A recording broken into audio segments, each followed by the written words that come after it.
siyabhaka kumbutho wethu ongu-nixtamalisation bakery, apho senza izinto zombona, senza i-agro-processing.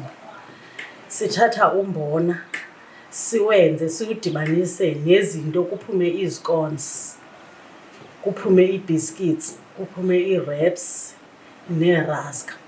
Siye sibe nezinto ke sidibanisayo ngazo, ezinye zazo zezinto esizenzayo ngaphandle kombona, like iinkukhu, amaqanda nezinye ke izinto esizithengayo sidibanise ukwenza.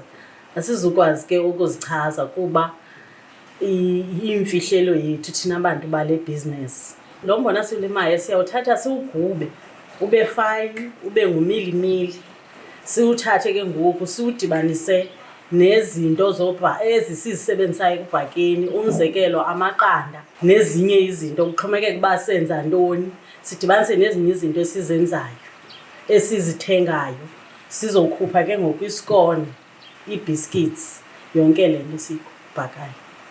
Izikonsi zethu abantu baye bazikhethe ngenxa yoba iswekile yethu, badla ngotsho bathi iswekile yethu ayivakali kakhulu, siyakwazi uyilinganisela. Iphinde umohluko, ezi zikonsi thina sizenza ngombona, so izikonsi zombona azikabikho jikelele. Banqabile abantu abazenzayo nabazaziyo, so abantu baba naloo mdla woba iyinto ephumayo, iyinto eyenziwa ngoku, ingulo mbona uphethweyo. Bathi abanye abantu bayazincoma, bathi ziba mnandi xa zityiwa nekofu. Abanye bathi bazitya nedrink, ii-biscuits ezi isikakhulu, bathi basebenzisa idrink. Apha kwizikonsi basebenzisa ikofu emnyama.